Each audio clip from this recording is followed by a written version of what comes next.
A significant part of the energy that our body consumes is used to maintain a constant internal environment, that is, homeostasis.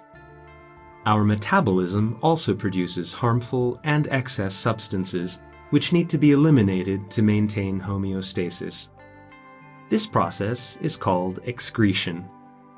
Excess substances include water, ions, medicine residues, and metabolic waste. The urinary system and its most important organs, the kidneys, play an important role in removing these substances. The urinary system comprises the kidneys, the ureters, the urinary bladder, and the urethra. The urinary system is part of the body's excretory system. In the process of urinary excretion, the renal artery transports blood containing excess substances to the kidneys, while the renal vein carries the blood with an adjusted composition away from the kidneys. Urine, that is, the liquid that contains the substances unnecessary for the body, is transported to the bladder by the ureter. The two bean-shaped kidneys are located in the upper abdominal cavity. The kidneys weigh 130 to 140 grams on average. The renal hilum is the recessed central fissure of the kidney where the blood vessels, the nerves, and the ureter pass. On the outside, the kidney is surrounded by tough fibrous tissue, the renal capsule.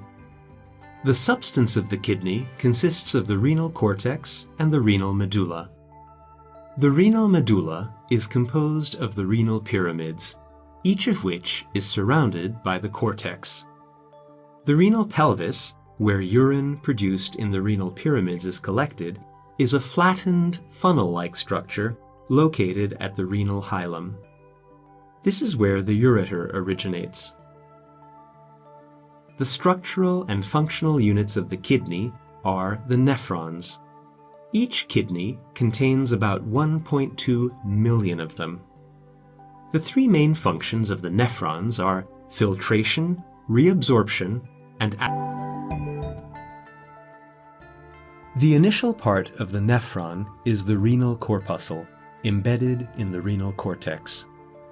The filtration of the blood takes place in the corpuscle. It consists of a glomerulus, that is, a ball-shaped network of capillaries that branch from the afferent arteriole surrounded by a double-walled sac called Bowman's capsule.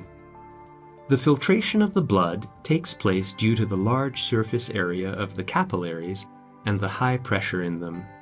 The filtrate passes through the walls of the capillaries and the inner wall of Bowman's capsule. The amount of filtrate entering the capsule is 180 liters a day. The majority of this filtrate is reabsorbed from the further sections of the nephron, so only 1.5 liters of urine is excreted from the body in corpuscle. The filtrate flows to the proximal convoluted tubule. Here, water and the majority of sodium are reabsorbed into the capillaries. Active secretion also takes place in the tubule. Toxins and medicine residues that cannot pass into the filtrate in the renal corpuscle enter the nephron's tubule system here. The nephron, the loop of Henle, is located in the renal medulla. The loop of Henle consists of a descending and an ascending limb, and its function is to reduce the quantity of the filtrate. Water is reabsorbed from the filtrate in the descending limb, increasing its osmotic concentration. In the ascending limb, the filtrate becomes less concentrated as sodium ions are reabsorbed from it. Distal convoluted tubule, important role in maintaining homeostasis. Both reabsorption and active secretion take place here. These processes are regulated by hormones. The volume of blood and urine is regulated. If the total volume of blood circulating in the body decreases, hormones initiate the reabsorption of water. The reabsorption of water, in turn, influences the osmotic pressure of the blood. The electrolyte composition and pH of the blood are also adjusted in the distal convoluted tubule. The remaining fluid leaves the nephron through the collecting duct system. This is the last component of the kidney that influences the composition of urine. Water is reabsorbed and urine becomes more concentrated. From the collecting duct system, urine drains into the renal pelvis. From here, the ureter conveys it to the bladder, where it is temporarily stored. Finally, urine is expelled from the body